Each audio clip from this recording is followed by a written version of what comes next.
শ্রীলঙ্কায় নৃশংস হামলায় নিহতের সংখ্যা বেড়ে দাঁড়িয়েছে অন্তত ৩৫৯ জনে। বুধবার কলম্বোর সিনেমা হলের সামনে থেকে অবিস্ফোরিত বোমা উদ্ধার করা হয়। এ ঘটনায় এ পর্যন্ত আটক করা হয়েছে ৫৮ জনকে। হামলার দায় স্বীকারের পাশাপাশি আইএস প্রধান আবু বকর বাগদাদির প্রতি আনুগত্য প্রকাশ করেছে জঙ্গিরা।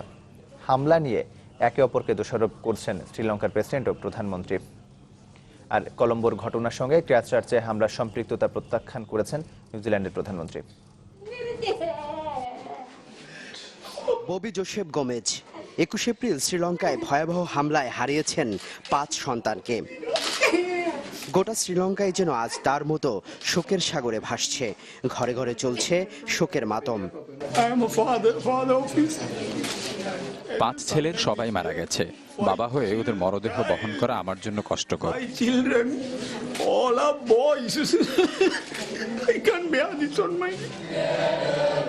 শেষকৃত্য শেষে বিভিন্ন শহরে শ্রদ্ধা আর ভালোবাসায় শেষ বিদায় জানানো হচ্ছে প্রিয়জনকে। নিহতদের মরদেহ পেতে হাসপাতালের মর্গের সামনে ভিড় করছেন অনেকে। সময় যতই বাড়ছে হামলাকারীদের নিয়ে রহস্য আরো ঘনীভূত হচ্ছে। প্রথমে সরকারের পক্ষ থেকে ন্যাশনাল তাওহিদ জামাত এনটিজেকে অভিযুক্ত করলেও মঙ্গলবার আইএসএ হামলার দায় স্বীকার করে। জঙ্গি গোষ্ঠীটির কথিত মুখপাত্র আমাক এজেন্সি প্রকাশিত ভিডিওতে সংগঠনের শীর্ষ নেতা আবু বকর আল বাগদাদির প্রতি ৮ ব্যক্তিকে আনুগত্য প্রকাশ করতে দেখা যায়।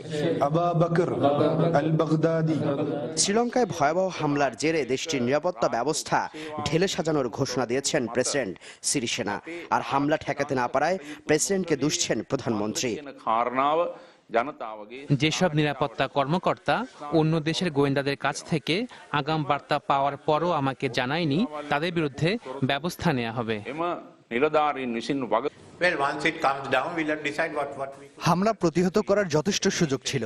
আমি শুনেছি এই আগাম সতর্ক বার্তা নিয়ে প্রেসিডেন্ট আলাদা তদন্ত শুরু করেছিলেন। এই জন্যই আমার দপ্তর পর্যন্ত তথ্য আসেনি। এদিকে ক্রাইস্টচার্চের হামলার প্রতিশোধ নিতেই কলম্বোর গির্জা ও হোটেলে হামলা, শ্রীলঙ্কা সরকারের এই দাবি প্রত্যাখ্যান করেছে নিউজিল্যান্ড। কিউই প্রধানমন্ত্রী জানান, ক্রাইস্টচার্চ ও কলম্বো হামলার মধ্যে কোনো যোগসূত্র পাওয়া যায়নি। শ্রীলঙ্কা সরকার যা বলছে আনুষ্ঠানিকভাবে কোনো বিবৃতি পৌঁছায়নি আমাদের কাছে। আমার ধারণা তারা হয়তো তদন্তের প্রাথমিক পর্যায়ে রয়েছে, তাই এমন বক্তব্য দিচ্ছে। রোববারের হামলায় নিহতদের মধ্যে ১ বাংলাদেশি, ৮ ব্রিটিশ, ১১ ভারতীয় ছাড়াও মোট ৩৮ বিদেশি রয়েছে।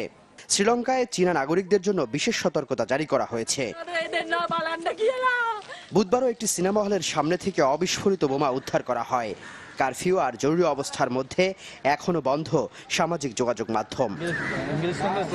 শাকিল মাহমুদ, চ্যানেল 24।